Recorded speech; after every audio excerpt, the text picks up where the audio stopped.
Hey guys, welcome back to Magic TV. My name's Craig. It is 9 o'clock on a Saturday, which means it's time for a Talk Magic. Now, today I'm actually going to be interviewing somebody I've got to know quite well recently. This is a person who has been incredibly successful throughout his career, and this is somebody who you've probably never even heard of, but what this person has accomplished is nothing short of phenomenal. This person has literally, I've seen this person perform so many times and is an incredible performer. And one of the things that amazes me, not only an incredible performer, but can literally run the gauntlet when it comes to magic, circus skills, juggling, magic. Stage magic, performing in front of a kids audience, performing in front of a family audience, illusions, mentalism, mind reading, literally close up. There's nothing that this person cannot do. And along with his wife, Claire, has set up one of the busiest and most popular magic venues in the whole of the UK, which is called the Magic Bar Live in Llandudno. And on top of that, has helped so many magicians in the North Wales area become professional magicians and get performing experience, including his own kids, Harry and Emma, who have become incredible performers at a very young age. This person is what magic is all about, and I can't wait to chat to them. I am, of course, talking about from the Magic Bar Live, the one and only Chris Williams. How you doing, Chris? You okay? I'm good, thank you, Craig. What a great introduction.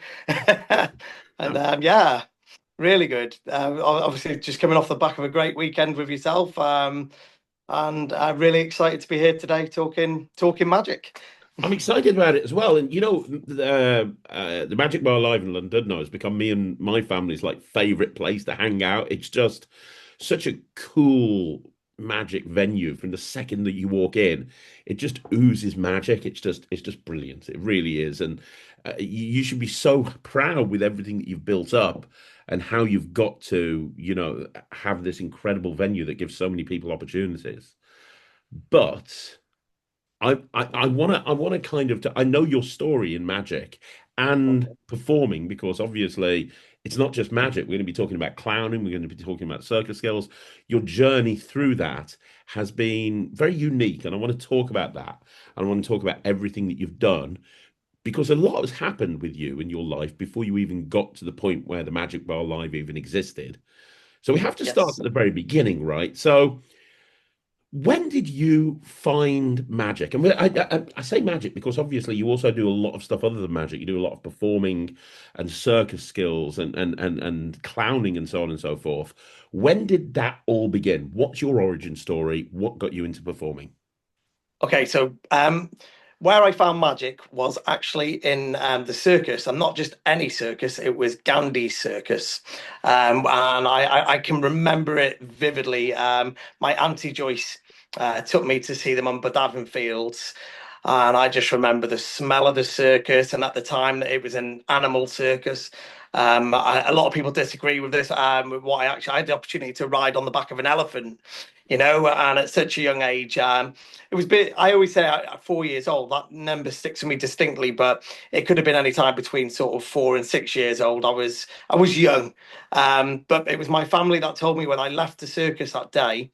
That was all I spoke about. I want to be a clown when I'm older, and that was something that never ever changed throughout my entire school, throughout my young adult life.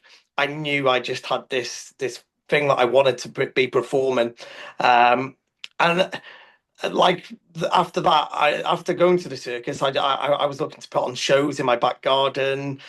I used to make posters, send them out, put them out on the walls everywhere, and it was £1 to come and see the show, and you got a glass of juice.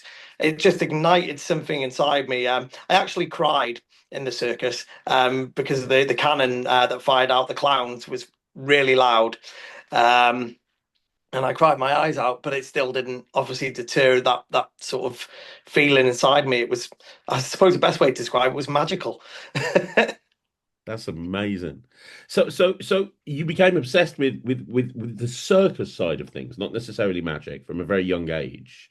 Yeah. So when like did you go straight? Did were you talked about doing little shows in your back garden? was your goal to become a professional performer? Like, what happened? Did you start doing shows during school? What happened when you left school? Like, what was the kind of the career So trajectory from that? the target was clown. That was it. I want to be a clown. And so my auntie Joyce sort of she knew that had hooked me. And she started taking me she introduced me to the Ross-on-Sea Puppet Theatre, which is one of the oldest puppet theatres in the country. She took me there to see shows. And she bought me a Bazooka Joe magic set. And that was sort of my first introduction with a proper magic set. And wasn't I'll be honest, it wasn't much use to me at that age, because I wasn't like most kids at that age. You're not really great at reading, and I think a lot of people get these magic sets and they say, "Oh, it sparked me," but normally they're a box and they're full of things that look amazing, but we don't always know what to do with them. But the certificate inside the Bazooka Joe Magic Circle was actually the first time I'd heard of a magic circle, and it sparked an interest in what's a magic circle. Why have I got this certificate? Oh, I'm a member of it now because I've got this magic set. It was all just sort of an accumulation of things there that really sort of fired me on this journey to want. It was just telling me you've got to be a clown. That's your destiny, is to grow up and be a clown and entertain and make people happy. Um, yeah, I've got a lot to thank to thank my aunt Auntie Joyce for. She's not with us anymore, but she really did help me along those very beginnings. She's my origins for it, really. If she hadn't have taken me to the circus, who knows? I could have been a chef. Wow. So did you so you literally wanted to run away with the circus? Like, is that something that happened? Like did you leave school and go straight into a circus environment? And how do you become a clown? Like, I know how you become a magician. You buy a pack of cards and you figure it out, but did you have to learn about makeup? Like, I don't know anything about clowning. I mean, where do you learn to be a clown? So obviously at that time, it was all very pre-internet. We didn't have information wasn't as accessible to us as it is now. So I had to sort of find out these channels, and obviously school was always saying, put some. You've got to do something else. You've got to think of something else that you want to be. They could see. I was always drawing pictures of circuses, and now, you've got to focus and you've got to try and be prepared to be something else. And nobody really knew to tell me what to do or where I could find the information. So I just took inspiration wherever I saw a juggler or something like that. I'd watch what they'd done and I'd try to do it. And then I'd always there used to be an event that came to London. No, I saw it as an event that came to London. It was the Extravaganza. And I would always hound the street performers. There were some fantastic street performers that used to come to that. One of them was a certain David Alexander, and I used to be mesmerized by his show, because it was everything. It was this big setup, this Victorian style background, a beautiful stage, and he would do coin magic, he would do juggling. I've never seen anyone perform the levitating chairs, the two chairs with a board, the way that he does it. He used it as a balance stack and stood on the top and juggled five balls. It was just the most wonderful show. And I would, every time he came to London, no, I would be in his ear. I'd be asking him questions. I would just I just wanted to know how I done it. And anyway, when I eventually did leave school, there was a thing called the New Deal, which was essentially like an apprenticeship scheme, and you'd pick up a small wages for doing a bit of training, whether it would be in a hotel or all kinds of things. And I got offered to go to a place called the Clock Tower in Moston, which was a circus training school. That's what it was aiming to deliver. And I went there for the day, and lo and behold, who was the person running it? David Alexander. No He was the way. man running the place. Yeah. And I went there, and well, I didn't want to leave. I did not want to leave. So they spoke to me and they offered me the opportunity to go there as a trainee on the New Deal, and learn my trade, really. Learn. I already had the foundations of juggling and my balance, which I mean, I was fascinated with learning the roller bowler, and the way I learned to originally how to do that was an a full paint of a full tin of paint in my dad's shed, and an old piece of wood, and I would be in the back garden trying to balance on that. And I tried to learn tight wire walking on my mum's, the washing line, like an old piece of wood that you'd push the washing line up to dry the clothes. I put that between one of my dad's workbenches in the arch that I built, and I used to try and sort of balance along that to practice my balance. So I had a foundation there, but I was going to get to put it to use now on proper things because David Alexander was really happy to have me there, and I just got this amazing space and to spend every day, and I did. I would get the bus from Llandudno to Mostyn, which could sometimes be about a 2 hour journey. Sometimes I'd stop in Prestatyn and walk the rest of the way to get there.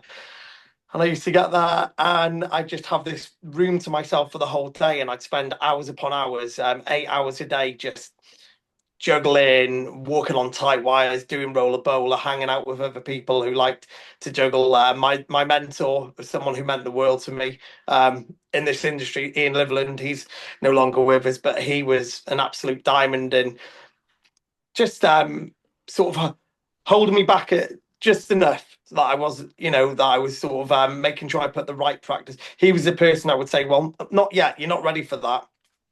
And then he'd know when the moment was right. And so I think I was talking to you this about the other day, the tight wire. I was desperate to get on the high tight wire, and I'd ask and I'd ask. And then one day he said, right, lunchtime, you're gonna get to try it. And he sent me up. It's an 8 foot tight wire, not that high, but you put your eye height on it and it feels really high. He sent me up it and he said, go on then, right, time to do it. I had a few crash mats and everything. And I was like, what, now? And he's like, yep, now's the time. And I managed to get across it. And that was it. I never looked back. I was going backwards and forwards on it and trying all sorts of things. So the clock tower was the place that really started to build my foundations in circus. And I absolutely loved it. It was some of the best years of my life there. Wow, that's amazing. So, two questions on that before we move on. The first question is: there's a lot of you talked about wanting to be a clown, and you went to Circus School to learn to be a clown. There's a lot of Yep. misconceptions about clowns, isn't there? Like a lot of people, Stephen King has a lot to answer for it, but Yes. like clowns aren't just like face paints, and there's a lot more to being a clown than just what the public perceives as a clown. Is that fair to say? Yeah, absolutely. I mean, it can go deep. Clowns can go very deep as to where they come from, and what the history of clowning is and things, and their place in history. These were people in highly respected places. Kings and emperors listened to the opinion of the clown. The way in which a clown performed or a skit he might perform might be to deliver a message to a king or an emperor. So there's a story about when the Great Wall of China was painted, and the person who was the performer for the clown at the time, for the king, sorry, would the person who would be considered the clown, um, mocked the fact that the emperor then wanted to paint the Great Wall of China because it had already killed thousands of places. Now, anyone else had have done that, they may have been sentenced a death sentence, basically. But this didn't happen. The emperor considered it, but then he considered what he was being told, and instead decided not to paint the Great Wall of China.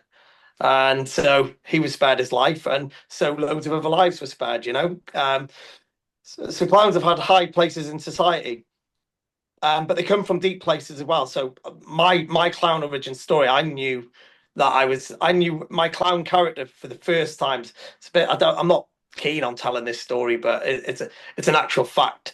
On the day that I was at my dad's funeral, I discovered my inner clown on that day because I didn't want to cry. I didn't want to be upset. And I was just looking around at the sad faces around me, asking everybody why they so upset. I knew why they were upset, but I was trying to cheer them up and trying to make them smile, and that was the clown inside me. Yeah. That was my clown sort of coming out, and I can pinpoint that moment, and that's actually where my clown character came from that moment of not wanting to grow up. So that's who Harley was. Harley was the Joker inside me, the playfulness, all that, just knowing that feeling of being sad and being, being upset and just wanting to make other people laugh and smile. I remember the exact moment. I can see it clearly in my head. Um, and then I remember the day when obviously I met David Alexander at the Clock Tower, and he said, think about your clown name, and he was the one who turned around and said, Harley. That's the perfect clown name for you. And so Harley the clown, he had a place of birth, now he had a name, and that was That's it. amazing. And Yeah. you know, one thing that magicians struggle with, I know this because I get asked this question a million times on this channel, is characterization and coming up with a character and a performing persona on stage. I mean, what you're describing here is basically the equivalent of coming up with a character as a stage performer. Like, any advice on that? Like, finding, your character as a performer? Yeah, okay. So when I look at it, with Harley, like I said, Harley the clown, even as a magician, because I don't perform as Harley the magician, but that character of Harley is in there.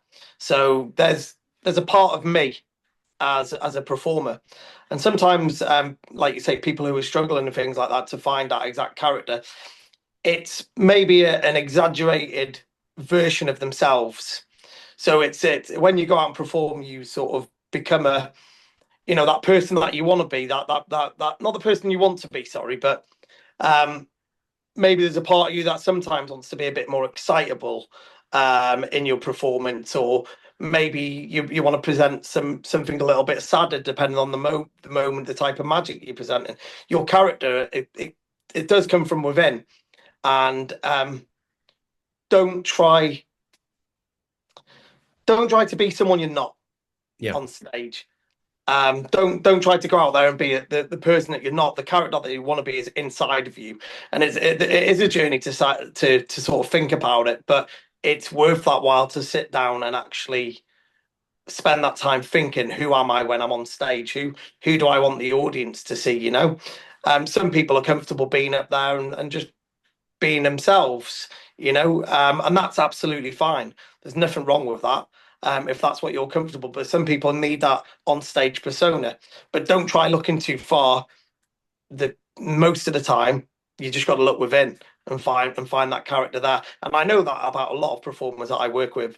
They might not put it in the same way that I do, but just having worked with them and seeing how they've gone through life and where they are, you can see that performer's is absolutely coming from within them, and a bit of time looking at themselves and deciding, yeah, that is who I am up on stage. I don't know if that helps anyone, No, but it really does. That's great advice. That's really great advice. So you went to effectively clown school to learn how to do circus skills and learn how to be a clown. And you have your clown name, you have your clown origin story. Was it then a point of, right, okay, now it's time to get work? Like, where, like, what happened then? yeah. So I was then put straight to work. David, once I'd put the hours in, in fairness, because I put a lot of hours in, and again, the people who were around me, watching what I was doing, and deciding sort of, right, is he ready to perform yet? And I actually got the first opportunity with a show. I got a little bit challenged, really, but not necessarily to perform. I got challenged to write a show for the Clock Tower. They were putting on a big Halloween production, and another juggler sort of put my name forward. He said, "Give Chris an opportunity. He'd love to do this." So I wrote a bit of a circus show that we all put together and performed. Um, and then after that, a Christmas job came about. It was in Llangollen, and it was with Ian, and they sent me off to Llangollen to be a roundabout performer. And then I actually got an opportunity to perform my first street show. I'll never forget it. It was in the pouring rain. I performed my roller bowler, but one of my specialities was roller bowler with somebody on my shoulders, and it was normally a volunteer from the audience. And I remember Ian, my mentor, just saying to me, I really wanted to stop you doing that show." He said it it was chucking it down. It wasn't perfect weather for it, and obviously the roller bowler is quite a dangerous thing to perform, especially with a volunteer on your shoulder. But he said, "Oh, as much as I wanted to stop you, I knew that you'd put enough time and enough effort in, and that you really thought about how you done things. Because a lot of the time, the stuff that I do as a clown, it looks completely, it looks off the cuff. Mm. It looks off the cuff. It looks like I'm not necessarily thinking about what I'm doing, but I've done it so many times. I've run the scenario over in my head hundreds and hundreds of times. Even back then, it was always something that I was really good at doing, running that scenario over in my head. And he knew that I had it. He had confidence in me. They really considered stepping in, and they let me run with it, and I performed it, and the audience went crazy. You know, the street crowd loved it. Um, and that was it. I had the bug well and truly then. All I wanted to do was show after show, give me another show, give me another show. And there was sort of no holding me back at that point. Wow. Look, I'm gonna before we carry on about what happened then, we've talked about this personally off camera in the past, but one thing that I picked up on that you said there is the amount of time and effort that you have put into learning how to do what you do before going out and doing it in front of a live audience. And I think that sometimes these days, maybe it's because of how accessible things are on the internet, maybe it's because of just general culture. I think there's a lot of people that come into magic that almost like rush. They kind of run before they can walk. It's a joke that I tell sometimes where a kid joined a magic society and not a kid, and like yeah, let's say a guy got given a magic set for Christmas and he decides that he likes magic, so he joins his local magic society. And he goes to the first meeting and he comes back to his wife says, "Oh, how did it go?" And he went, "Oh, great, I learned how to make a coin disappear." And then the second Yeah. week, he goes off to the Magic Club and he comes back and he says to his wife, "Oh, it went brilliantly. I learned how to turn two cards over as if they were one." And then the third week, he comes back to his wife and his wife says, "How did it go?" And he went, "Oh, I didn't go this week. I had a gig." And it's kind of, that it's kind of that thing, isn't it? Where it's kind of Yeah. like people rush. And I think that I had that same attitude as you, which I spent years and years and years honing what I did before I went out and performed. And there's no problem going out and rushing out there, but I think sometimes that it's important to do what you said there, which is kind of really make sure that everything's perfect because you want to make sure that when you're out performing, you're representing magic, not just yourself, and you want to make sure that performance is the Yeah. best it can be. What's your thoughts on that? So I spent a long time, like I say, 2 years I was training, and I had juggling balls in my bag always. My roller bowler, I was practicing in my back garden. I was practicing at the clock tower. A friend of mine came and set up a tight wire in my back garden. He attached it to a telegram pole, and he attached it to a part of the wall so that I could practice my tight wire walk in the back garden for a little while before a big performance to make sure I was sharp. Um, I spent a lot of hours, lots of hours putting in um, before I went out and had gigs. And my mentors held me back with it. Now, I spent even longer um, before I would actually go out there and say, "Hey, I'm a magician, that I'm a professional magician." Now, that's not to say that I wouldn't put magic in some of my gigs and performances, but I shied away from saying, shied away is the wrong word actually, but I held back from saying, "Hey, I am a magician. This is me. This is Chris Williams, the magician." Before I found my image, before I said I want to put money and effort into it and really show people what I can do, I spent a long time learning it as an undercurrent. Being comfortable with the things that I was going to perform as a professional magician, being comfortable being on stage with what I was already doing. Uh, I'm not saying to people don't perform. I'm not saying to people don't go out and perform, but you know, there's a time. Oh, I'm really thinking about what I say here because I don't want to come across as telling people not to go out there and get flight time, but understand what you're doing. Really, uh, you can practice, you can run the scenarios through in your head, put the time and effort into it, and that doesn't. I'm not saying sit in front of a mirror, practicing, show friends, show family. I've done loads of friends like parties, I performed a lot for family, for whether it was for Claire, whether it was for my friends. They called me a magician before I announced myself as a magician. Yeah. Um, and then for me, I already had that sort of experience of being a clown and a performer, and then the whole everything married together quite nicely. It all worked. So just really put into it. Really take the time. Respect the people that are going to pay you money. Because if you're going to take money off people as a professional performer, you've got to give them one. You've got to think to yourself: is there someone out there who can do that job better than me? Is it is there someone? Am I just taking money off another professional magician? Mm. Am I taking money off another who's put that time in? Am I at that point where I can say, I can come and do this for you? I can do a better job. Or am I better just being honest and saying, hey, you know what? There's somebody out there. I recommend this person. They're a great magician. They'll come and do a really good job for you. Rather than just calling yourself a professional. Give the art some respect. Mm. And that's what it is. It's an art form. Yeah. Give it some respect before you start calling yourself a professional and going out there and taking money off people as a professional magician. Yep. And that can I don't like the way that sounds, but it's just a fact. It's just what you should do.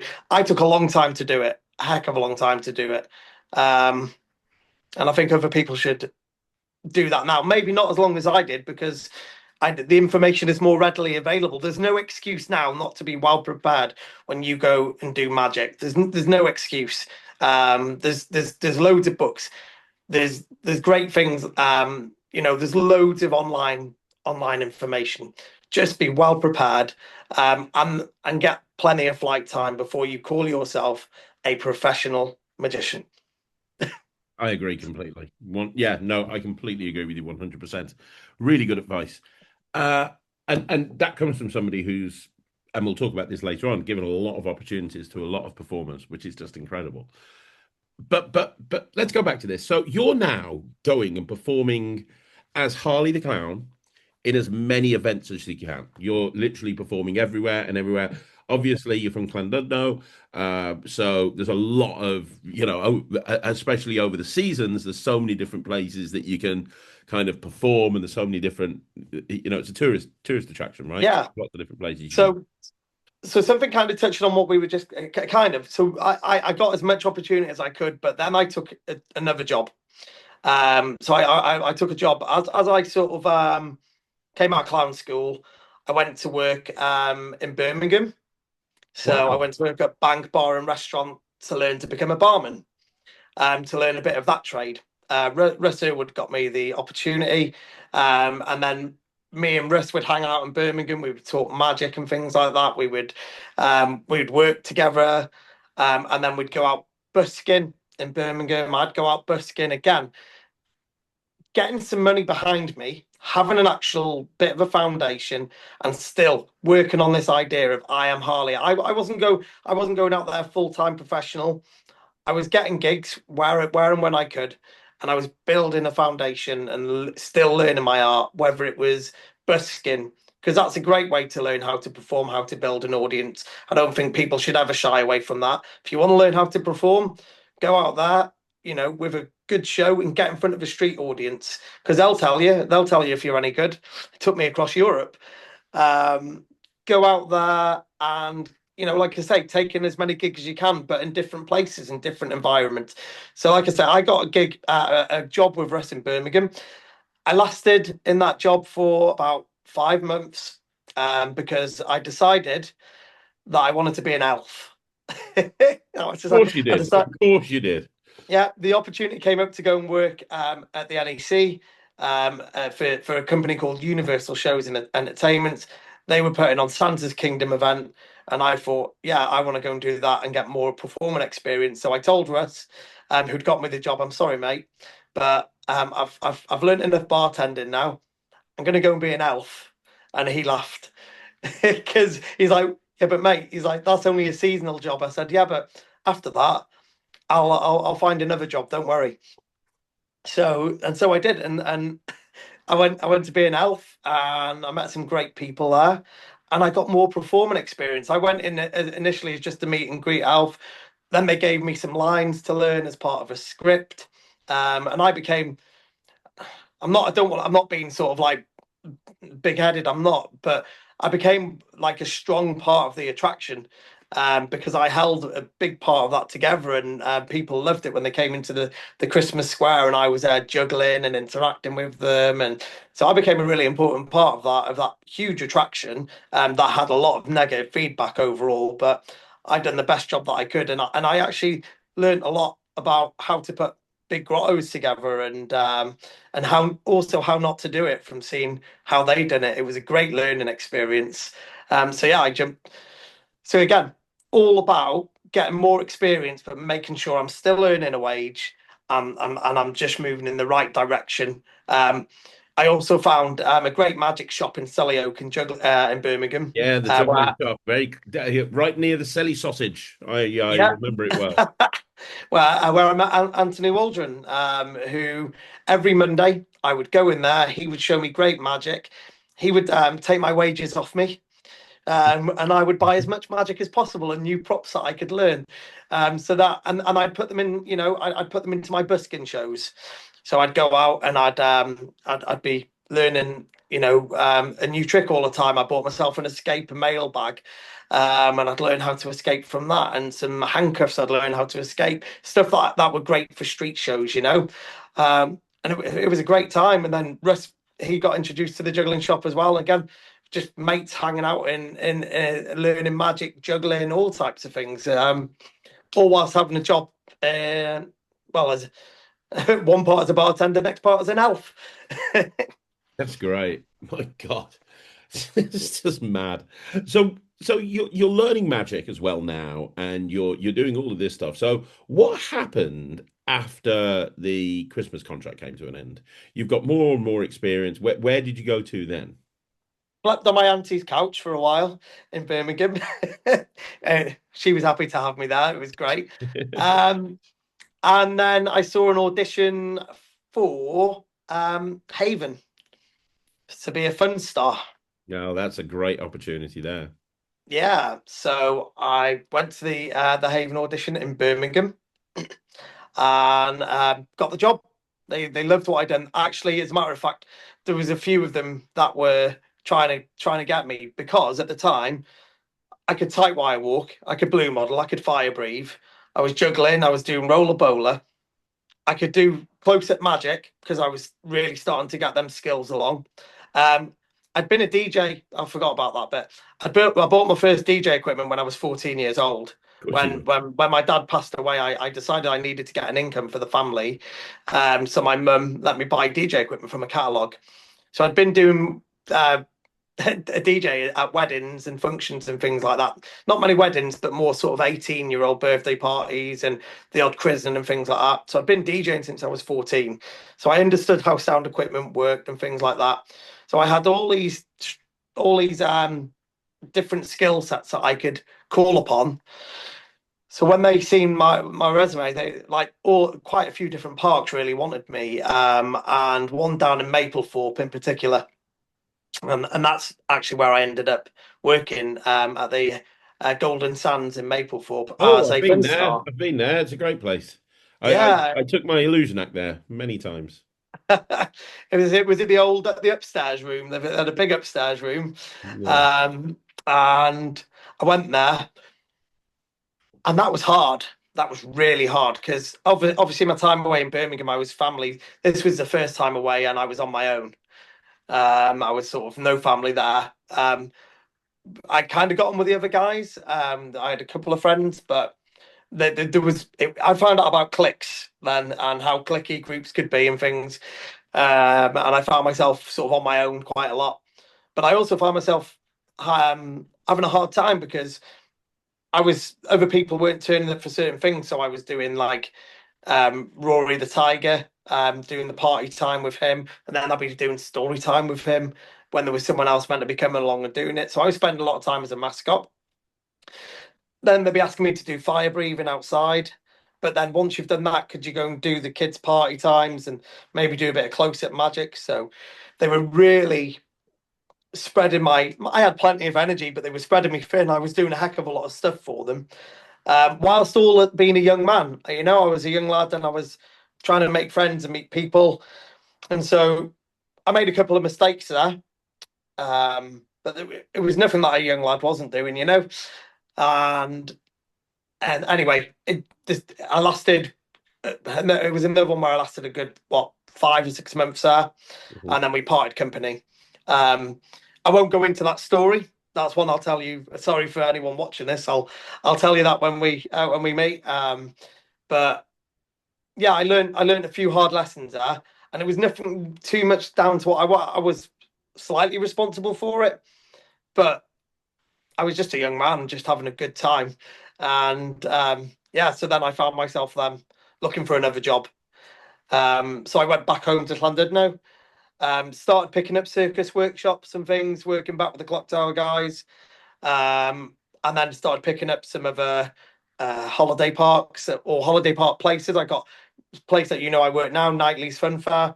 So I started picking up 2 jobs a day there, doing a show in the afternoon, a show in the evening, and circus workshop and meet and greet, which was a great place to spend like the end of the summer. And then yeah, it was I learned a heck of a lot of stuff there, meeting all sorts of different people and how to work on a fun fair because it's a fun fair, and they Mhm. gave me a bit of a stage, but how to gather a crowd there and sort of make myself stand out so that they wanted to hire me back. And I although I eventually left there, they're still hiring me back today, all these years later. The owner of that place still calls me in the summer. Will you cope? They've got a place now, Sandy Bay, and I go and do magic shows for them every Thursday night. So obviously he respects what I sort of done and the work that I do, and he continues to hire me back, which is lovely. Great. So I got that, and then came an advert for a certain place in Spain. All right. Which place would this be? It was Oscar Scary's House of Illusion working for RJP Entertainment. Ah, Rodney. Right. Rodney. Okay. So you're over the house. Right. Okay. Well, So that's a man who has been responsible for helping many people's careers over the years, hasn't it? absolutely. So that the opportunity came, and I went to the audition in Birmingham for that one again, and had a brilliant day. Met all these really great people. The room was just full of energy, um, and it was amazing. I absolutely loved it. I my audition consisted one of the highlights of my audition consisted of me dropping one of their then managers off my shoulders. I got him on my shoulders and I got him on the roller bowler, and they were in hysterics. They loved it. And as I came off, there was a slight slip and he fell off my shoulders. There's a video of it somewhere. I should ask Rodney about that actually. Um, that stood out for them, and I got the job. Wow. That's great.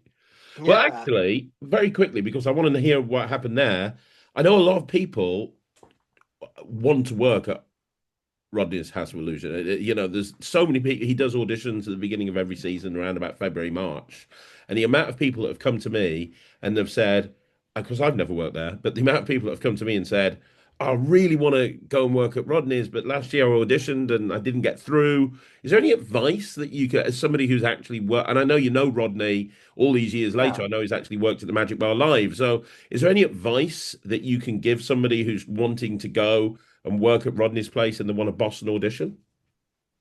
Oh, okay. So obviously it was back in the early days when I done it, and at the time it was the Oscar Scaries, and I ended up doing a lot of the hotel work as a. So if you've sort of, I'm not sure how much of that he does anymore, but um, one, make sure you've got a lot of skill set and a lot to offer, and be confident and know what you're doing, you know. And if anything, you need to have a good work ethic. You've got to know if you're going to go and work for Rodney or any of these type of companies, but especially Rodney, because he is a brilliant boss, in my opinion. He's a great guy. He will give you good advice. but also expect to work because he's running the business. And if you're going out there, you're going to have a good time. He's going to reward you. He's going to look after you, but expect to work. You're going to have to work harder if you go out there. So if you go to an audition with that mindset, and show what you can do. And Rodney's very fair in his auditions. They've held auditions at the Magic Bar, so I've seen how he runs them there. I've seen how they run them. They're really good. And I've seen he gave Dean and Kezia the opportunity when they auditioned at the Magic Bar, and they went out to work for him. And at the time, they were a very fresh, very new act, but he saw the potential in them. And he took them out there. And when they came back again, you'd seen that they'd just moved up this whole other level. So eyes wide open, know what you're doing. Make sure your act, you know your act when you're performing it. Because that's what I done my clown act, because that was my safe space. I knew that I could get up, perform my clown bit, and I knew that if I do that, I'm giving the best of myself. So that's what you have to do. You've got to give the best of yourself. And then Rodney will be very honest with you then. That's great. That's my advice. That's really good advice. Really, really good advice. So what happened with you then when you went to so when you went to Rodney's place? How did it pan out? Was it all good? Oh, it was amazing. Yeah, the first night was brilliant. And I remember getting there, and I remember getting to my room that I was staying in, and it was actually there was a bit of a party going on. All the other team were in there. I got welcomed in by the guys. Max Francis was one of them. Yeah, If you know Max, he's a great guy. great I guy. remember him welcoming me in there and just being like, "Hey, at the time he wasn't into magic at the time. He was a DJ, an entertainer, so that's what he was out there doing." And we got taken down to Oscar Scary's House of Illusion that one at the time, a smaller place that I had. We all had drinks and we got to see a show. They introduced themselves, and obviously this is now amazing for me because I have lived away from home, but now I'm away from home and I'm living in Salou in Spain, and I got working on a fire show that I performed with Adele and James at the time, two other performers, and we took that round to the hotels. Absolutely amazing, really good fire show, great experience. I also had my Harley the Clown show, so Rodney got me performing that in the hotels, and again, just so much fun to be in front of that type of audience every night. And these were big audiences. They were real mixed audiences, people from different parts of the world. And so to learn myself how to put my show across to these guys, um, it was invaluable. Because, well, I didn't know how invaluable actually, because there's a part I'll tell you about later. But performing in front of all these different people, getting that experience is just, yeah, it's added so much to me. It's enriched my knowledge on how to perform, and how to be around these people, to be, just to be a good entertainer. Mm. So yeah, um, some of the best days of my life spent out in Salou. Wow.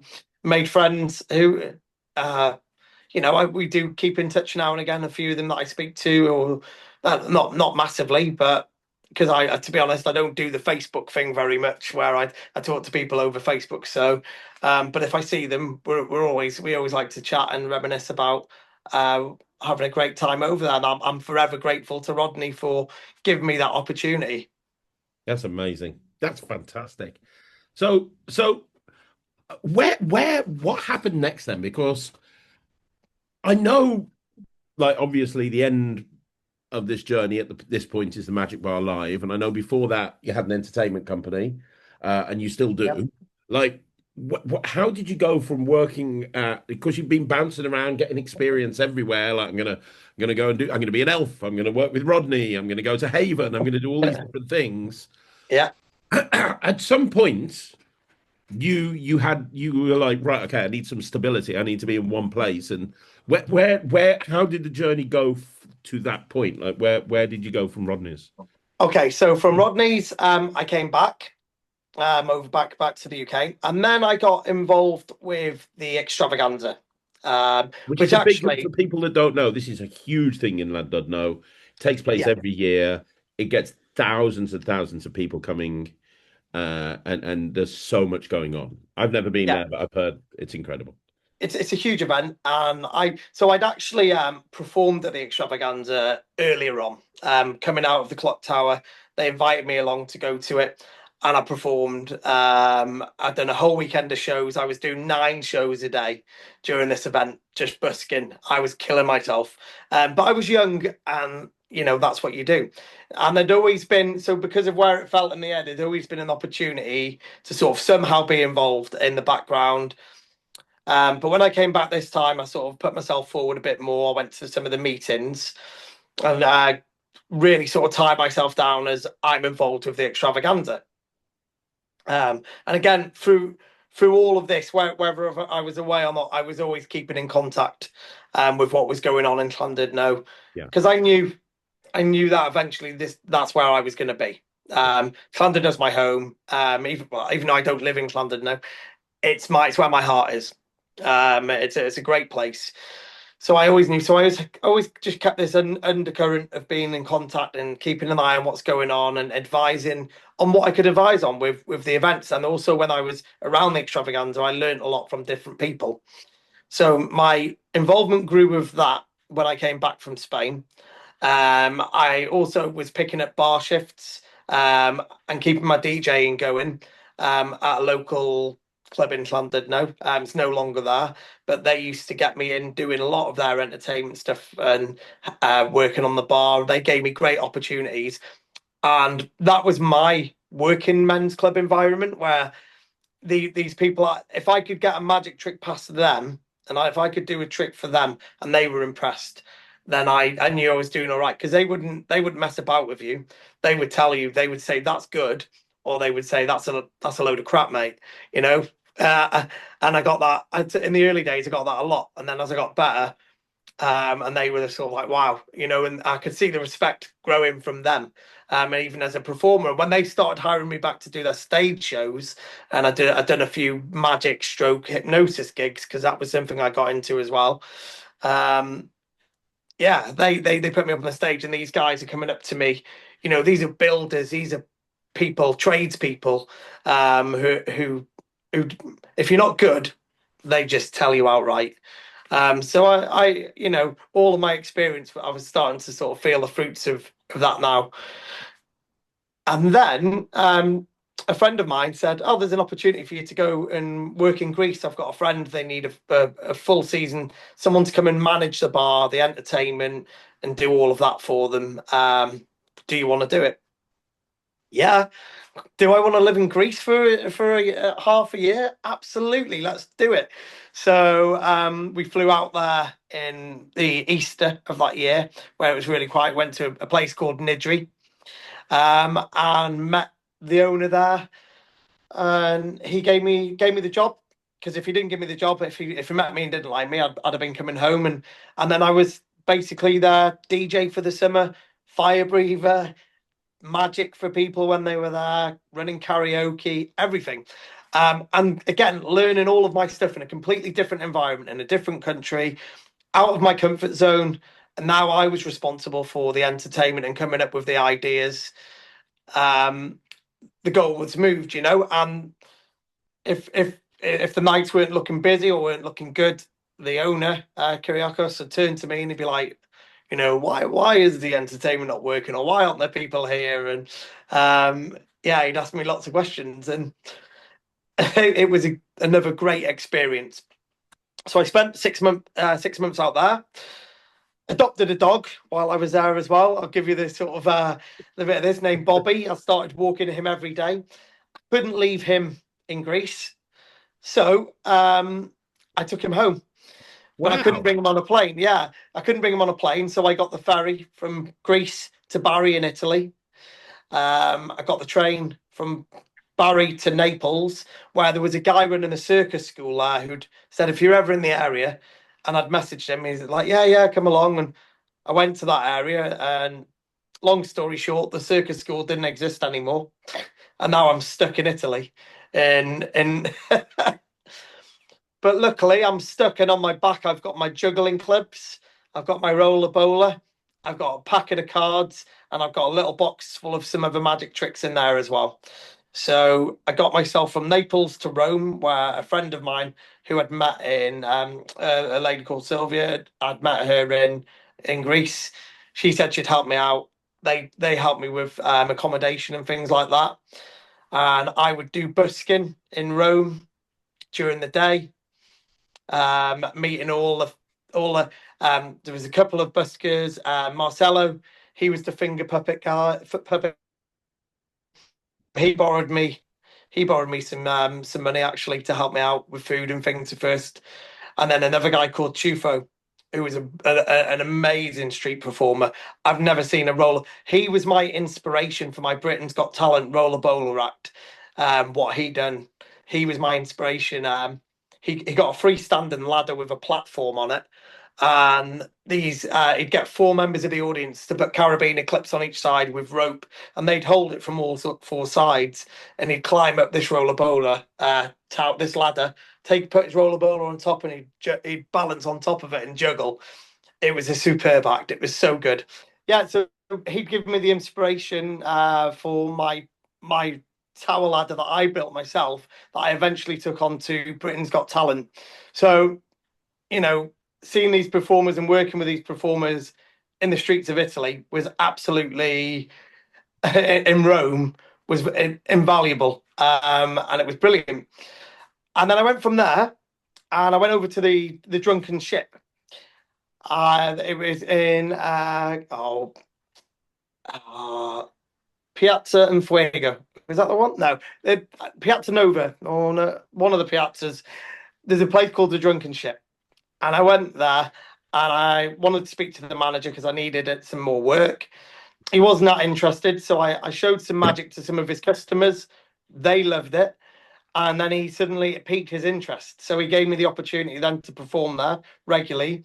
But then I spoke to him about his DJ booth and discos, and he asked me what I knew about it, and I said, "Well, I can help you redo it and get it working and doing properly, a new mixer and all that." So I advised him on all of that. We went to the music shop together, and then he gave me a nightly job there, doing close-up magic, doing the discos, organising events and everything. So now all my skills were coming together to help me raise some money, to get home, because although I'd saved enough money to get home from Greece, what I didn't account for was basically getting mugged in Naples. Me and my dog. Yeah, I jumped into an unmarked taxi in Naples, and so the way in which I carried my money about with me, I had it in the top of my rucksack. I didn't carry it all on my body, so I had an extra coat wrapped up in the rucksack with a load of money in it that I'd saved up. When I got dropped off by this unmarked taxi, it wasn't until later on when I got dropped off at the there was it was a hotel, a hostel. I got dropped off at a hostel. And I went in there with my dog, and they wouldn't let me stay. And I was like, why not? And they were like, we don't accept dogs. We like, they had loads of cats, so they wouldn't let me stay there. And I remember going outside, sitting on the step, and just like thinking, oh, I was like, I'm stuck. I can't phone my mum because she couldn't help me. It wasn't so I didn't want to panic her, so I needed to get out of the situation myself. So when I went to look for my jacket inside, it was gone, and I realised then I only had the money that I had on me. And this is where actually the person, Sylvia in Rome, this is where she came into play big time, because I was really stuck. I had very little money really to get me all the way back to Wales. So that job came in really handy. All my skills, being able to busk, and I got invited to do a wedding, to perform at a wedding in an Irish bar in Rome, because the manager knew that I was out busking, and he asked me to come back and do magic and do a performance for all these people. So I went in and I done this wedding and performed for all these people, and I got helped out by a lot of people when I was there. But the common factor in that is my ability to speak to people, my ability to entertain, to be able to do something with what I've got with my cards or whatever. All of these people helped me, and eventually I saved up enough money to get myself a ticket out of Rome. I got help from the captain of the Paralympic basketball team of Great Britain. Yeah, he was he was outside the drunken ship with his agent one night, and I'd done some magic for him. And when I went away, he heard my story, and his agent called me back, and he said, "Look, he wants to help you." He said he doesn't normally do this, but he really wants to help you out. How much money do you need to get home? So I told him roughly about how much I was about €300 short of what I needed. He said he's got one proviso. He wants to speak to your mum. And I was like, but I don't want my mum to know the situation I'm in. He said he won't mention that. He said he just wants to speak to her and just find out a bit more about you. I was right, okay. So he called my mum and had a quick chat to her. And then when he came off the phone, he was like, right, okay. He said, just let me know that when you get home, I want you to call me. And I want you to tell me that you're okay once you get back. And he gave me the difference, the money to get home. Wow. Yeah. Wow. What did he say to your mum? I he said, so do you know Chris Williams? Obviously just confirming that she knew me and do you know where he is at the moment? Them types of questions. So we just had a bit of a conversation. I stayed a little bit out of the way and just let him do his thing. So I don't know what the exact purpose. I suppose he just wanted to make sure that I wasn't some sort of scam artist or something like that, because could have easily been, but he was good enough to say, right, okay, he helped me out. And then a young lady, it's terrible. I can't remember. I feel awful. I can't remember these people's names because there was a lady at the embassy that worked in Rome, and she'd seen me when I went in there for help, and they refused me help. Um, and then I bumped into her the night that I was doing magic for this wedding, and she said, if you need any help or anything like that, just get in touch. And I reached out to her sort of towards the end of my stay there. And she said, okay, yeah, no problem. And she put me up in one of her rooms in the massive apartment that she was living in for a few nights. So I just remember my first night there. It was my first real settled night. And she made me a spaghetti bolognese. She went out and got Bobby some dog food. She took him for a walk. She was lovely. I couldn't stay there anymore because she had a boyfriend back in Wales, in South Wales, and he was a bit uncomfortable with somebody staying there, which was absolutely, I completely understood that. So I then went and stayed at a campsite for the remainder of my stay. Yeah, and till I had exactly enough and came home. I actually got as far as Calais. Um, I got as far as Calais, and they stopped me in Calais. The passport. So I got the train down to there. That's where I got stuck. Debbie and Alan, I finally had to give up and say I am stuck now. So my friends, Debbie and Alan, they drove all the way to Calais to pick me up in one night. So my mum paid for a hotel for me. Like I said, I'd admitted defeat at this point. So I phoned mum, I explained I was stuck in Calais. She sorted out the hotel. My friends Alan and Debbie came and picked me up from Calais. And then we got refused to cross in because my dog Bobby, a part of his passport hadn't been done properly. So then they had to phone the vet in Rome, and the vet in Rome had to confirm that was done properly. And then I eventually made it home. I've digressed a little bit there. I apologise, but That's it's an all incredible story, Chris. That's it mad. is. My brother, whenever he talks to me about it, because there's lots of other little elements to the story about my first night in Naples and my hotel there, and that the hotel was called Bobby's Hotel. Well, not the hotel, the hotel across the road. I saw a hotel called Bobby's. I went there and they pointed me out to the hotel. My brother thinks I was high. He's like, were you on something or something like that? I'm like, no, mate. I was genuinely just stuck in Rome and Naples, and lots of people helped me out. But I genuinely believe that my performance skills, everything that I'd learned with magic, with juggling and everything, having those tools saved my life. In that part of my life there, they were saved by by being able to communicate with people in that way and bring a little bit of magic into their life. It was So cool. incredible time. That's so cool. So, wow. I mean, I'm speechless. That's nuts. That's crazy. Um, so you assuming now you never want to leave London again. Like you're done. Like that's it, right? Okay, I'm not going to get trapped anywhere else. You're back safe and sound in North Wales, and you're like, right, okay, I'm sticking around here for a while, right? Yeah, you never know. I got back to Wales. I had a season back at the Extravaganza. I performed there. Little did I know that just around the corner from where I was performing, there was a lady working in. There was a friend of mine that I was working with at dance school, and her friend worked around the corner at the St George's Hotel, and that I would then bump into this person on a night out, the friend Lindsay School of Dance, and her friend Claire would eventually become my wife. Um, you know, which she had a guest house in London, no, mum and dad did at the time, and then that really sparked me meeting Claire. Really just sparked me into action and wanting to just build this HTC business that I'd already put the threads of together. I'd already started working on it, and yeah, she just really made me start moving ahead. She bought me a little book. Once we started dating for a little while, and she Just got so me a people know, by the book. way, HTC is the name of your entertainment company, right? Just Yes, to yeah, keep people in the loop. Harley the Clown. It'll always be there. And Claire bought me a book, and the book on it said, "Make your dreams come true." And she said, "What do you want to do then? What do you want to do? Write your dreams down in this book, and we'll do it." And at that time, the first thing I wanted to do was open a Christmas grotto because I thoroughly believed that I could open a grotto that was better than the one that I worked in, and I believed that I could do it better. Didn't have to be as big a scale, but I believe we could create a better experience in London. No, and it was something that was lacking. And I wrote that in the book. And then Claire said, "Okay, let's do it. Let's plan it."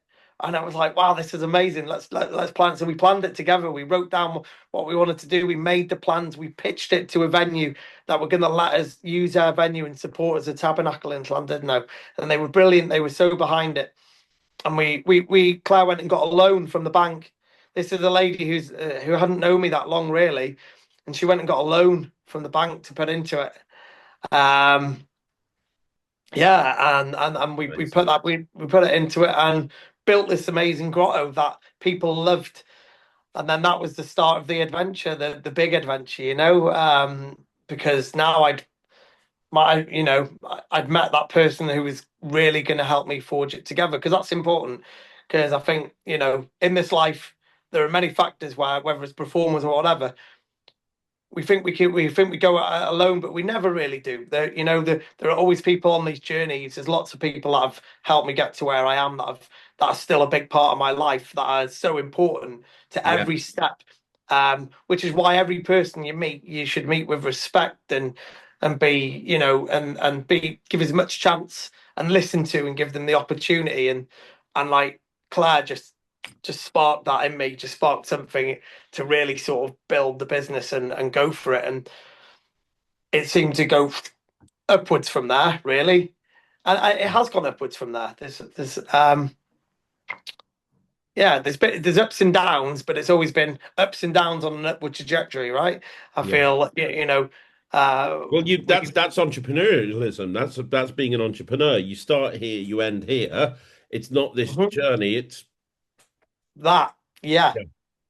exactly that. That's exactly what it is. And so the grotto sparked a lot on me. We then started organising grottos all over the northwest area. We were doing grottos. It grew really fast, but it was a combination of all these things of knowing magic, knowing sound, knowing light, all these things that we could put together that we had to offer as packages to these places, to these garden centres. We were offering that bit more, and that I could come in as like the main entertainer and set it up, and we really did. It grew fast and it grew well, and then it had a point to go nationwide.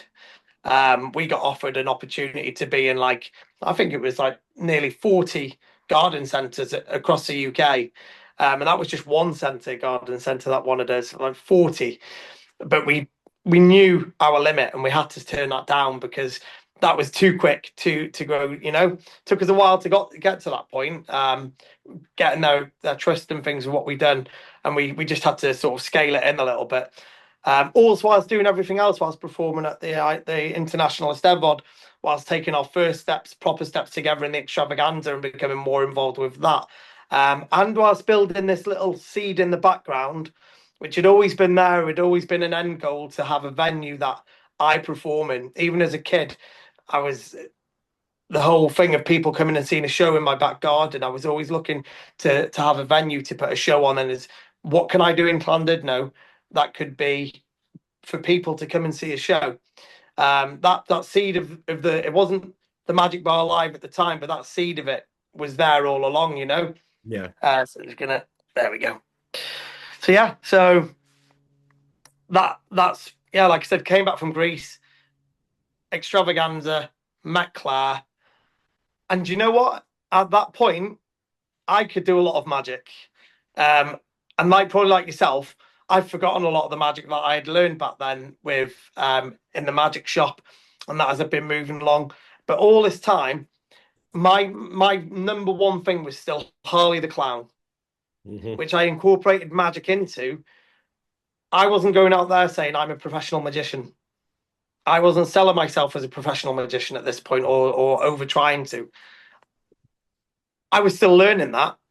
And I was still wanting to be in that place where I was 100%. Even though I knew myself as a performer, I knew myself as Harley the Clown. I still didn't go, "Hey, I'm a professional magician." I was still learning my trade, and it still took me a few more years to get to that point where I was like, "Okay, Chris Williams, the magician, is now a thing."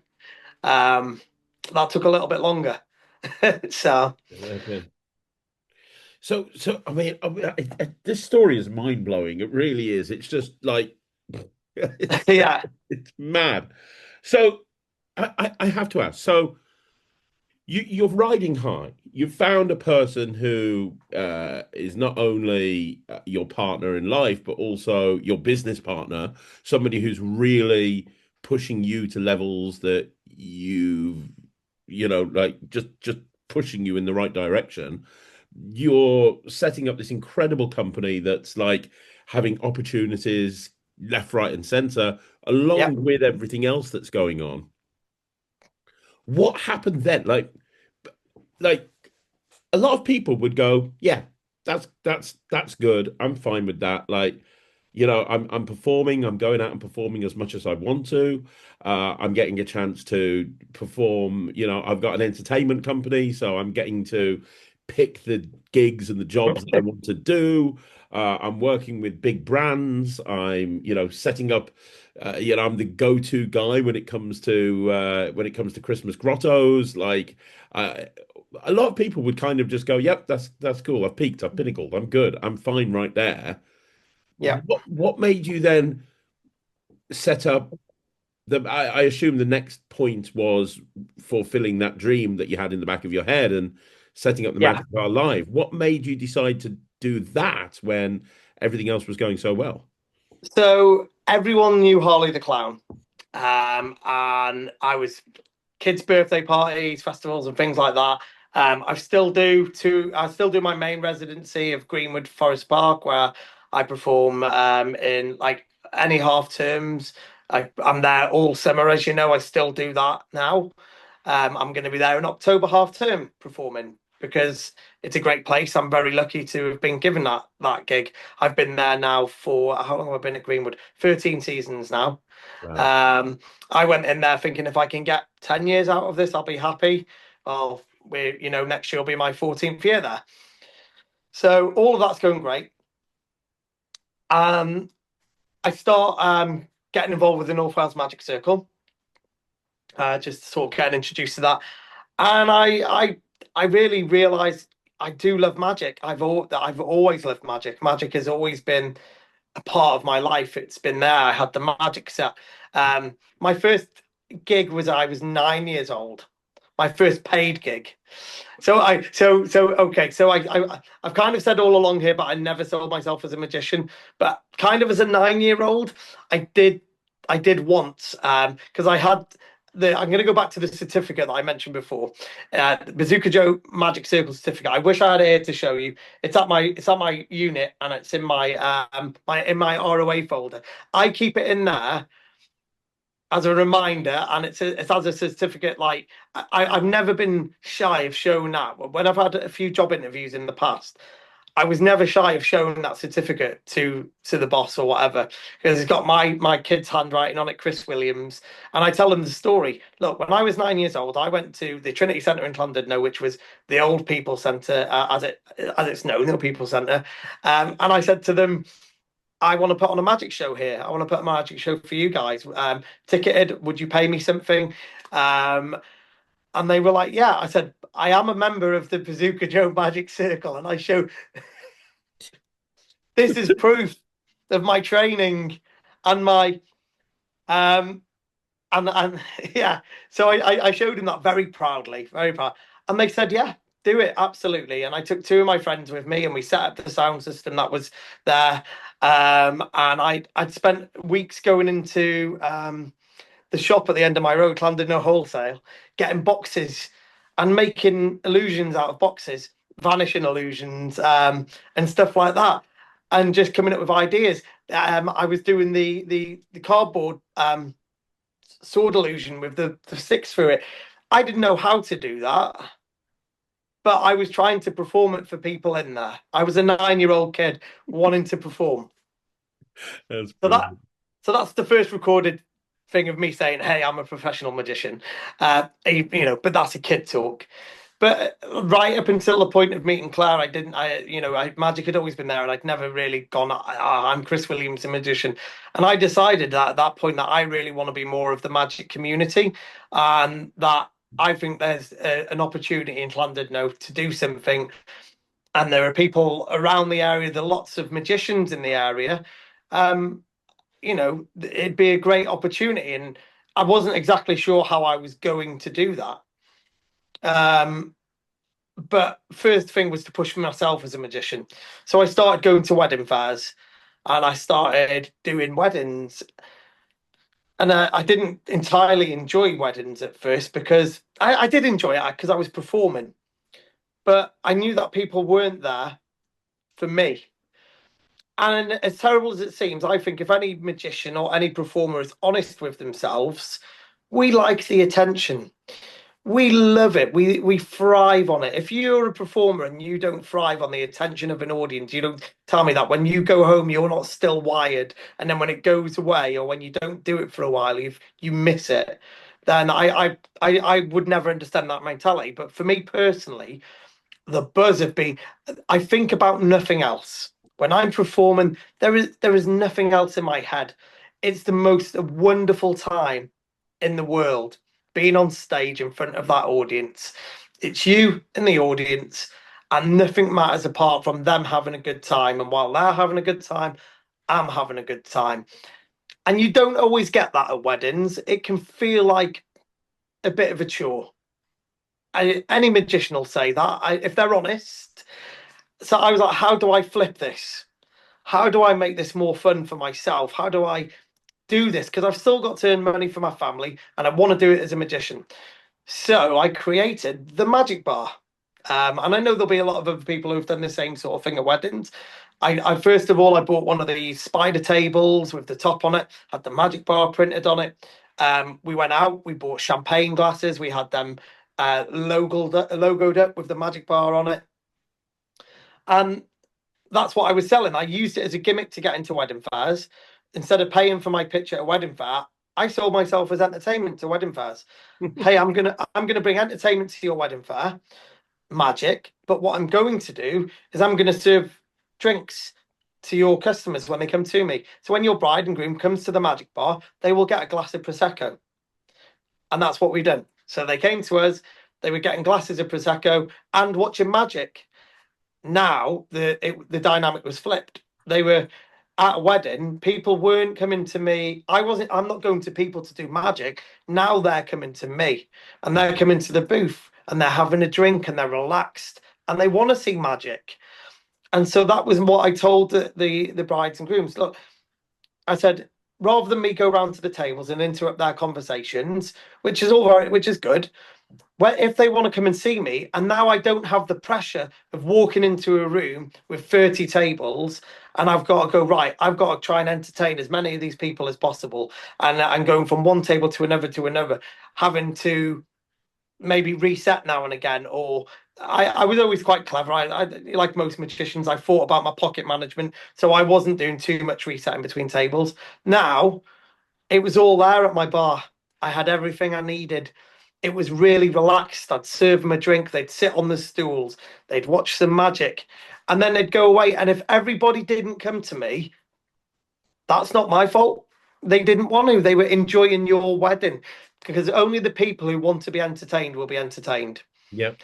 And it just created this lovely scenario at weddings, a lovely thing for me. And that's where the Magic Bar was born, in that moment there. And it lasted a few years. But to be honest, wedding fairs then started to click on, oh, we're giving him a free stand. It's very good, but they eventually started wanting paying, and that's fair enough. Then obviously it was 2018. I'd been put as the chairman of the Llandudno Extravaganza now, and a director. And I got invited to go and meet somebody in a hotel. The idea of a magic bar, me and Claire had started looking at shops in Llandudno now. So we'd already started to look at little shop units and things. Sam from the Alexandra Hotel, he wanted to have a meeting about the extravaganza. And I went into his hotel, and I went into the breakfast room, which was a bit of a dumping site, but a lovely room. And I said, what are you doing with this room? And he said, oh, I've got no plans for it. Can we open a magic bar in here? And he was like, well, what's that idea? I said, here's the idea. We put a bar over there. We build a stage over here. We do table seating like a little cabaret room, and I sell tickets. I said, you take the bar, you sell food, I take the tickets, and we do that.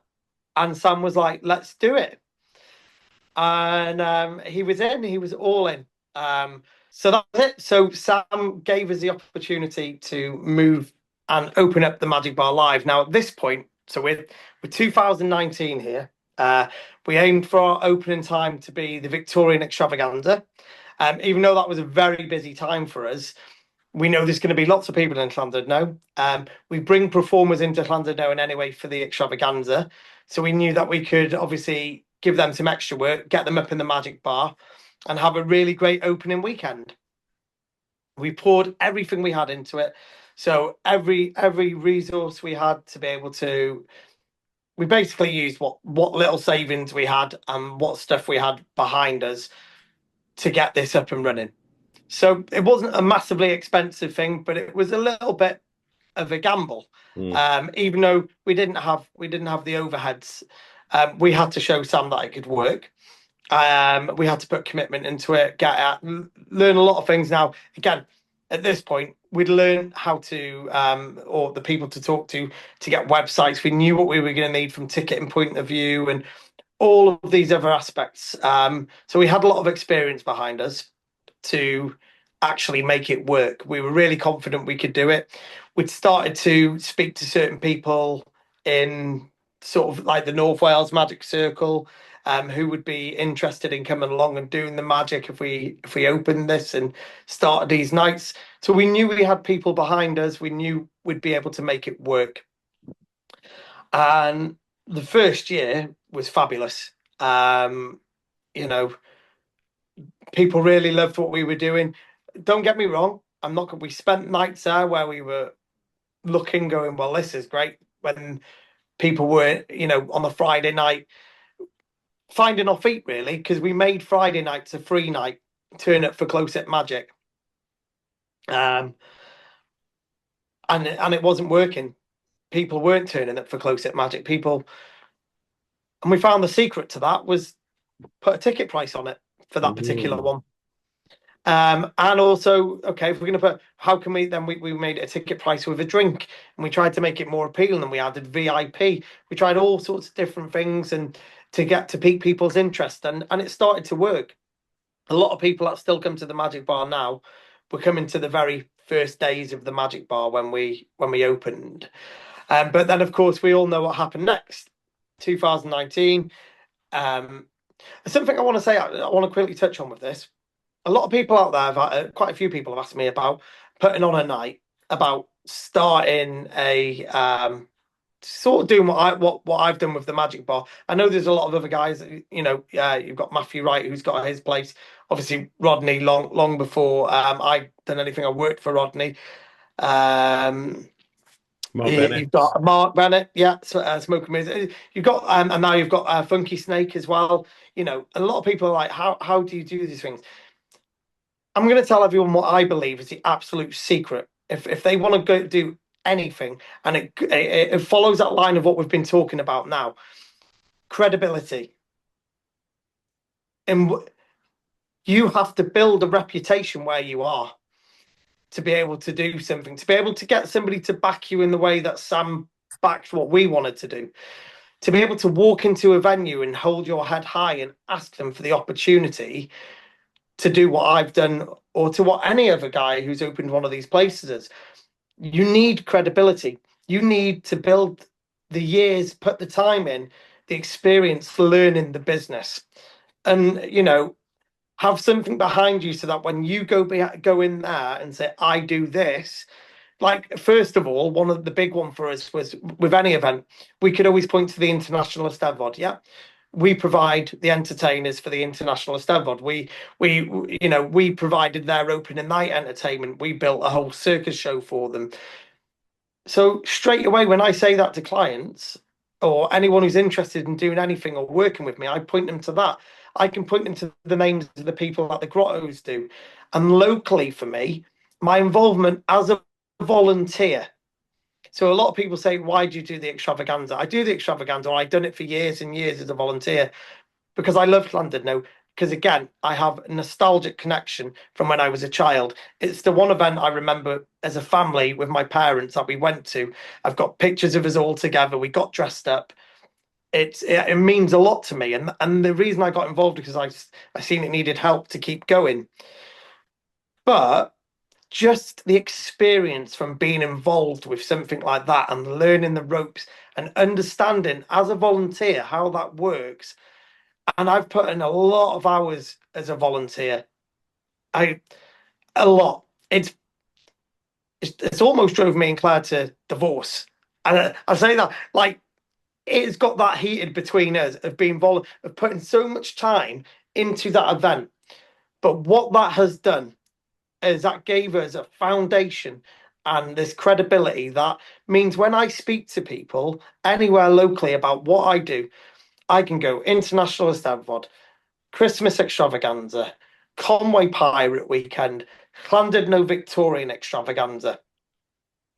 They are four of the biggest events you can name in Wales that we have had an involvement with in one way or another over the years, whether it's hired as an entertainer, whether it's organising in the background. We have been there and, paid volunteer. We've put the work in. So that's the secret. That's my secret to getting to a point that you want to being able to open a venue one day or whatever it is. You need to go in there with that credibility. So spend the time putting the hours in, for anyone. Go and do it. Go out there. Get yourself out into your local community and help, be involved, show your passion for what you want to do, get involved, and that will help you. That will in so many ways it will help you to achieve your goals. It's my number one thing that I would say with anything. Yeah, because who's going to believe you if you've just sat in your bedroom playing with your packet of cards? Who's going to go? Okay, then yeah, that no one will take a chance on you, So, oh, I don't know what's happening there. Is that? No, I can hear Sorry. you. That's okay. You can still see me, yeah? Yeah, absolutely. Cool. Okay.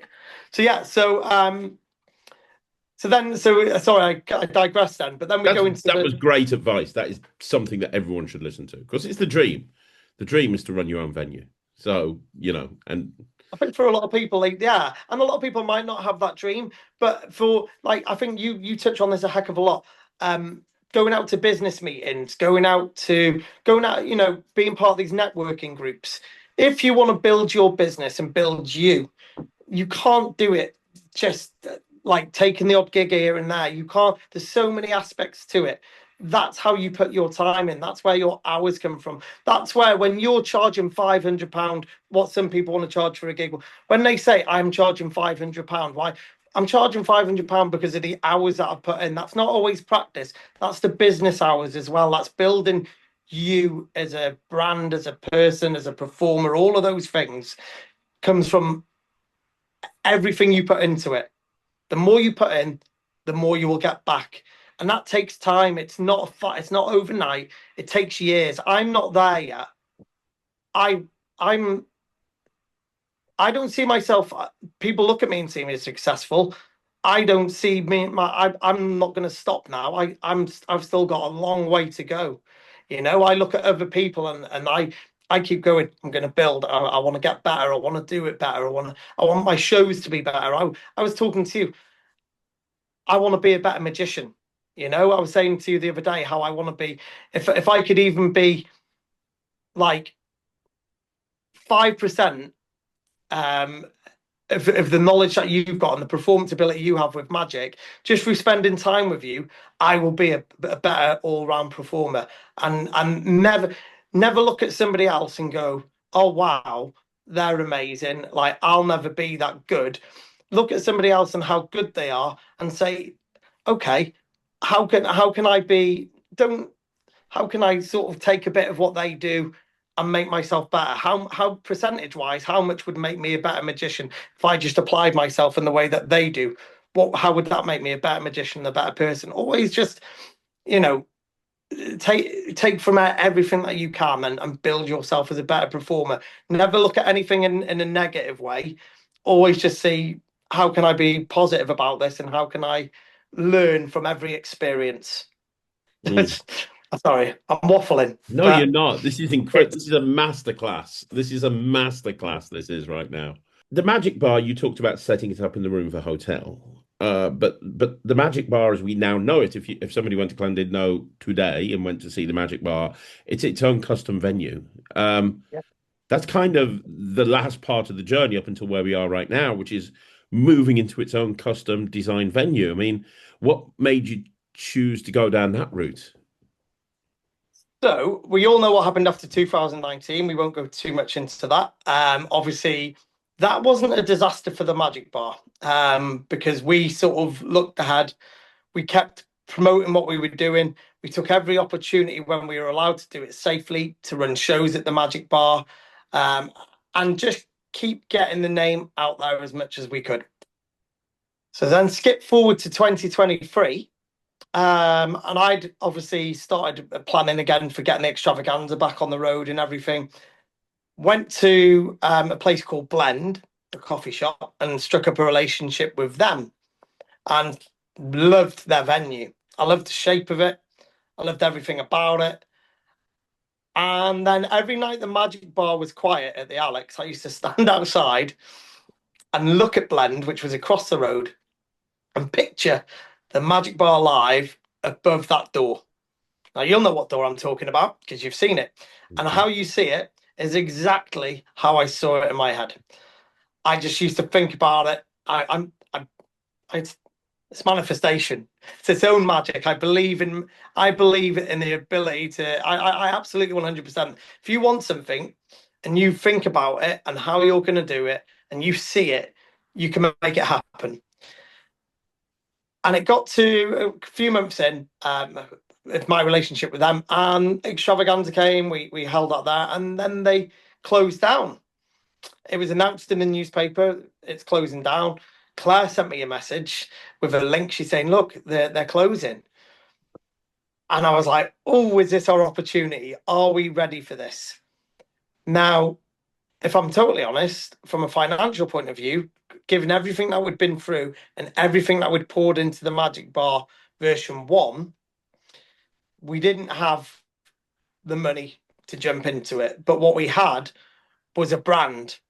We had the foundations, everything we'd built, all the proof of what we'd put into that and how much we'd done. So we spoke to Sam at the Alex and proposed that he comes in as a business partner for everything that he's done, that he stayed on board. And he liked the idea of it. And we said, we're probably going to need another investor. So I spoke to my best friend, who we've been best friends since we were kids. We were born on the same day. And Sean was like, yeah, I'm all in for this. He loved the idea. He'd always wanted to run his own restaurant and anyway. So they came in as partners and we went for it. We made an offer, bought the business as it was off the person who was going out, with everything inside.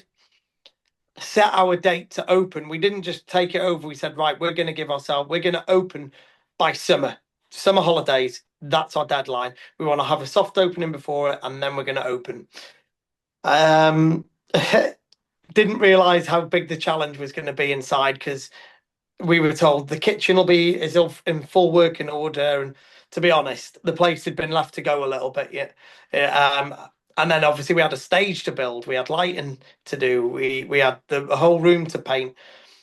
But people got behind us. My brother, Sean, spent a lot of time in the kitchen sorting that out. Me and Claire spent days, weeks scrubbing and cleaning.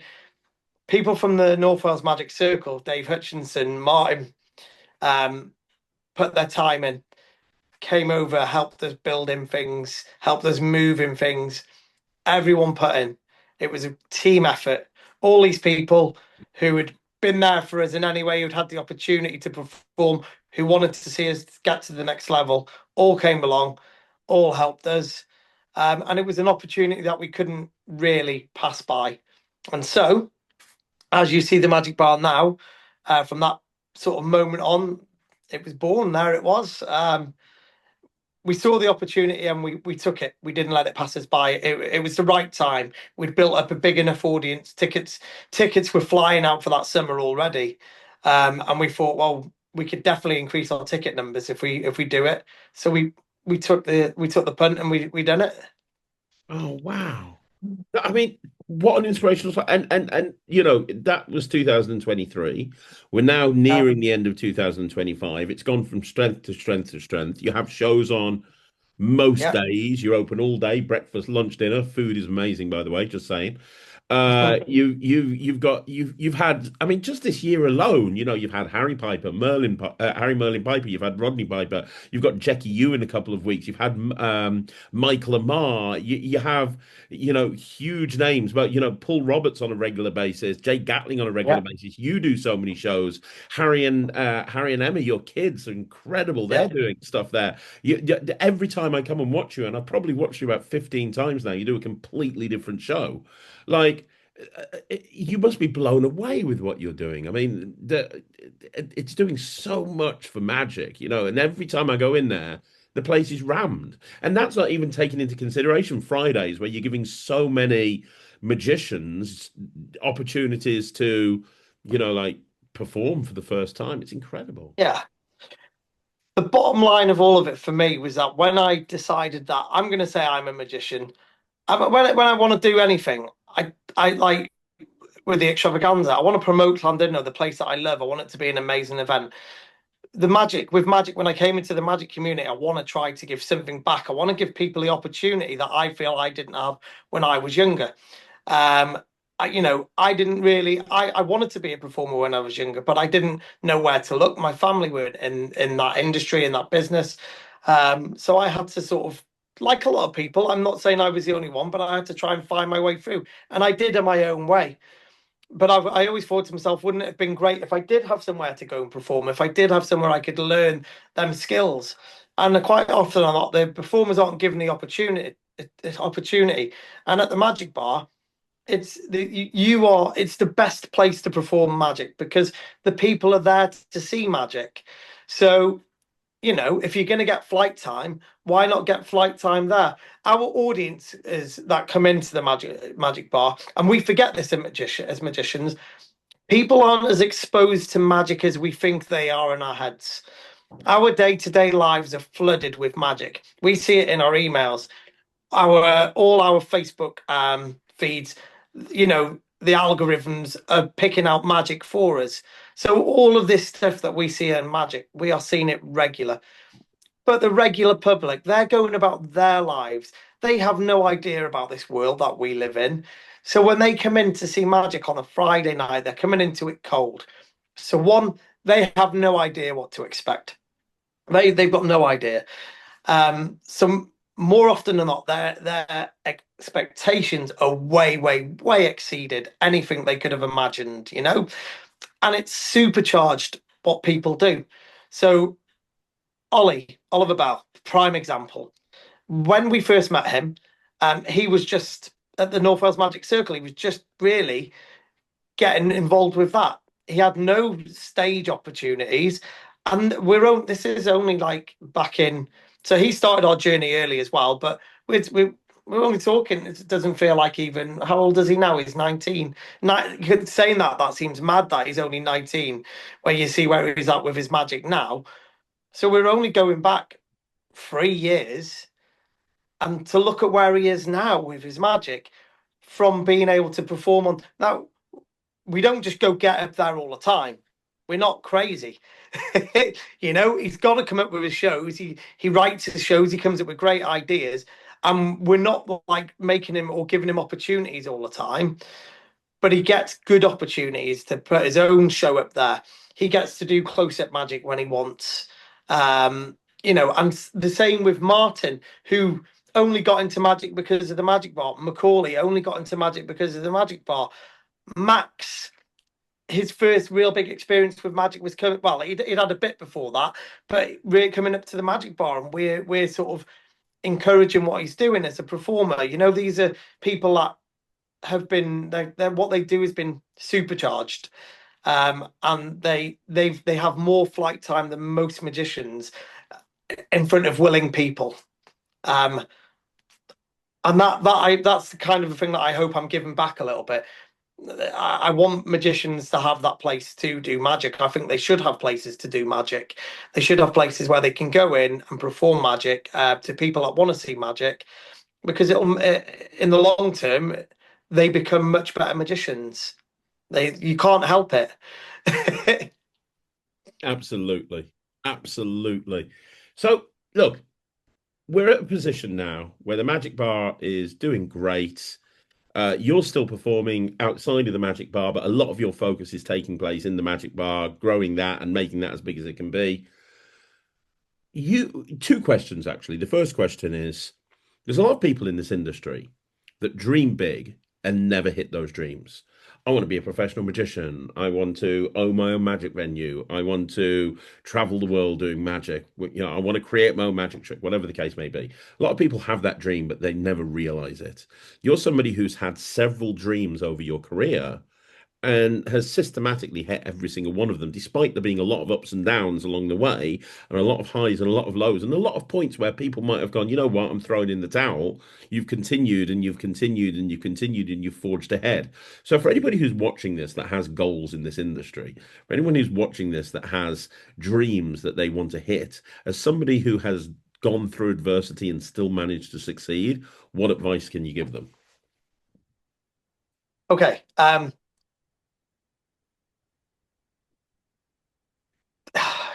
Cliche, but do not stop. Surround yourself with good people.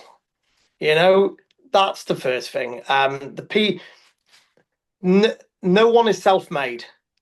I don't care what anybody says. Nobody is self-made.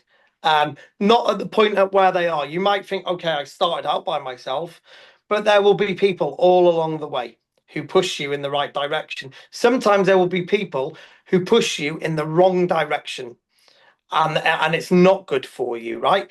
But those people are still important on your journey, because it's then up to you to find your way back onto the track. It's up to you to keep a positive frame of mind, to realize that everyone is on this journey to wherever it is they want to go, right? You're going to take good knocks, you're going to take bad knocks, yeah? If you let them bad knocks get you down and just keep getting you down, then you won't achieve what you want. So when a bad knock happens, take a deep breath, learn from it, and move forward. Because it's there for everybody, but you have to embrace what's around you. And not everybody's going to like you. Some people are going to love you in the way along the way. They're going to love you.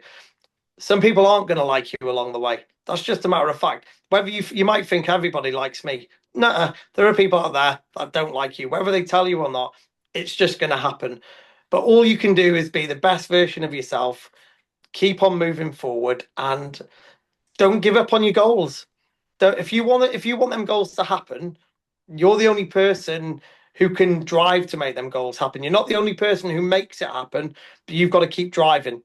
Then you will bring the right people into your world that will help you do it.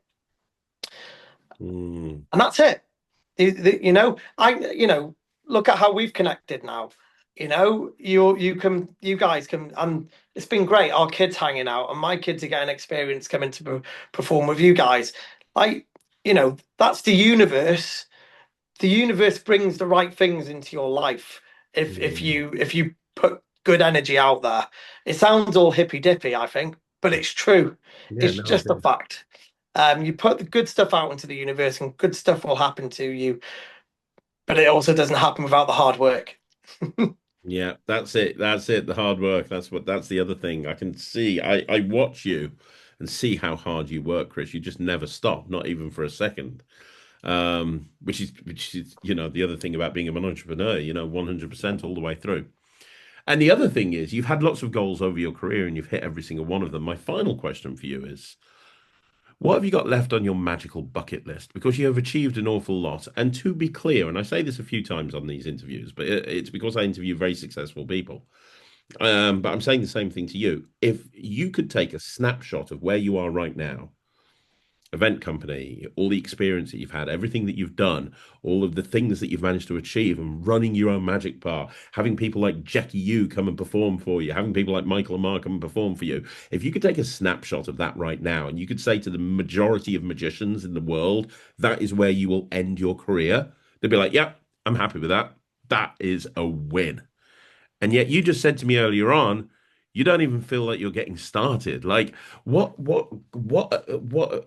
goals have you got left to hit? What have you got left to do on your magical bucket list? Um, okay. First one, a better magician. I want to be a better magician.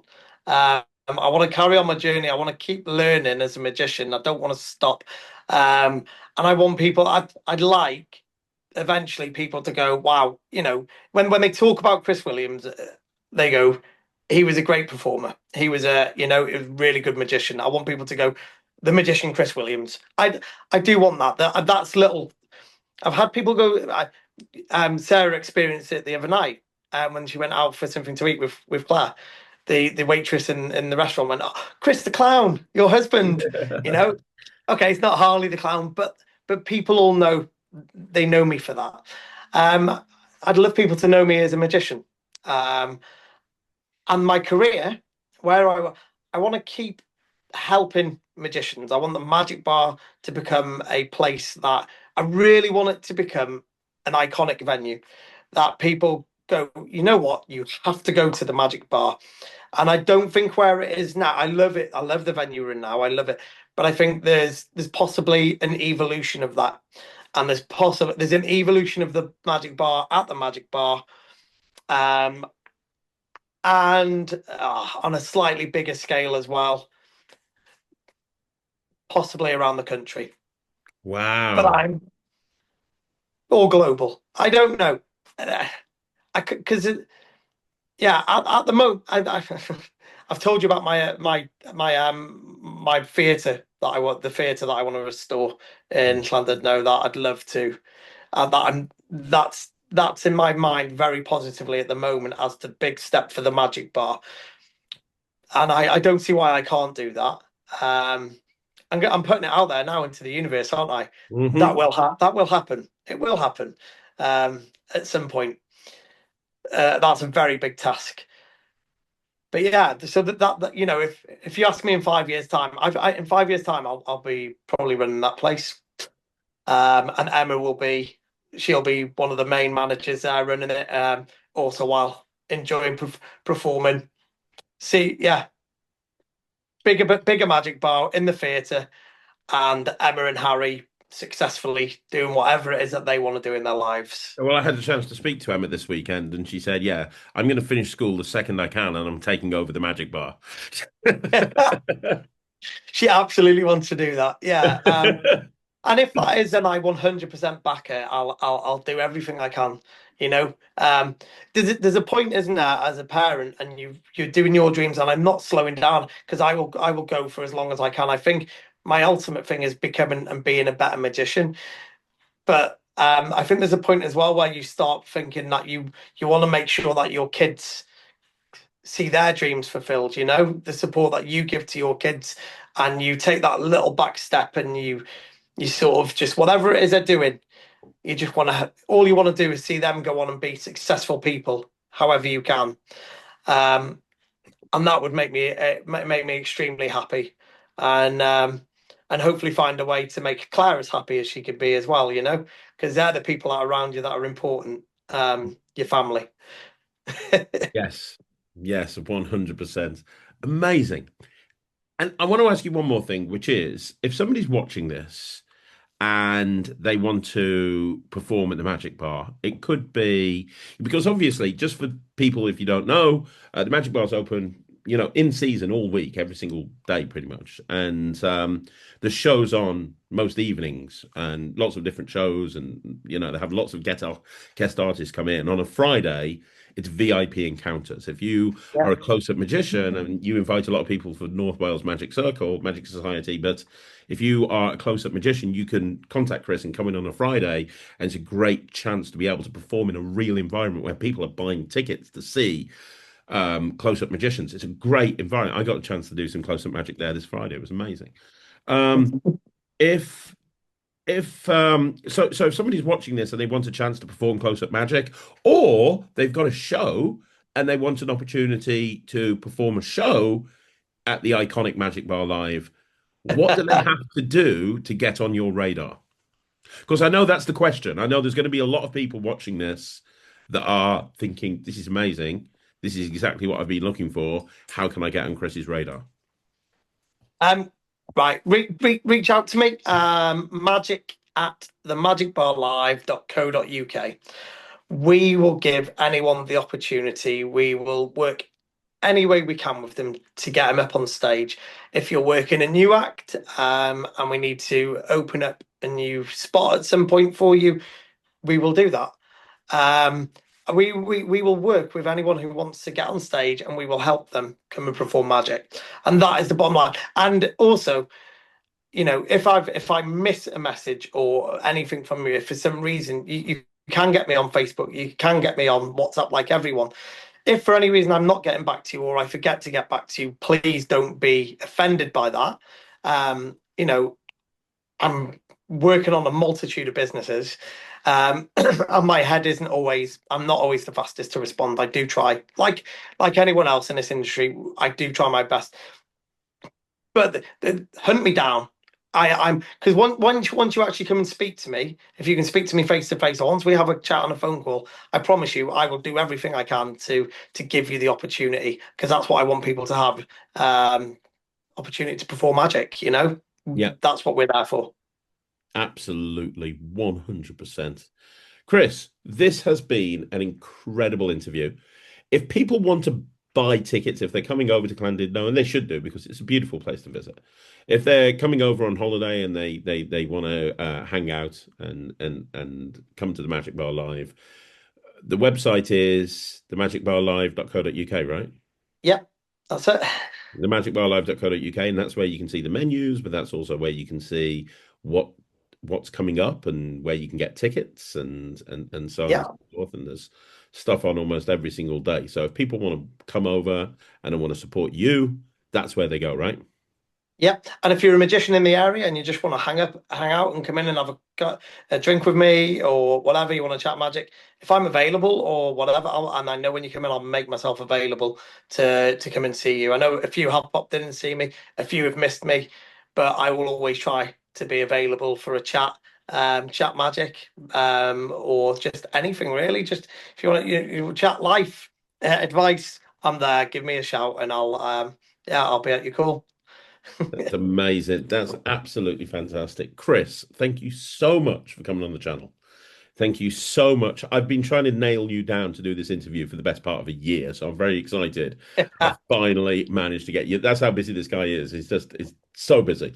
But thank you so much. And I know that the bar will go from strength to strength. And you're right. I know whatever it is that you want to achieve, you'll make it happen because you seem to be just wired that way. I've seen it over the last couple of years, and I just know whatever it is that you do, whatever your kids want to do, whatever your wife wants to do, I know that you guys will be super, super successful at it. And I wish you all the continued success. And more importantly, thank you for coming on the channel and sharing your time and your stories. This has been one of my favorite interviews. Some of the stuff you've said is crazy, but at the same time, so motivational and inspirational. My friend, thank you so much. Thank you so much, Craig. Really appreciate it. I really, really do. You're amazing. Guys, do me a favor. Let me know down below what you think. Leave a comment. Chris will read the comment. So, leave a comment for Chris as well. That would be fantastic. And share this video long and wide and far and wide and all of that fun stuff. I'm going to be back tomorrow with a bunch more videos. There'll be a Q&A and a review show special. I'll be back next Saturday with another Talk Magic. But until then, my name's Craig. This is Chris Williams and the Magic Bar Live. And you have been watching Talk Magic right here on Magic TV. See you again.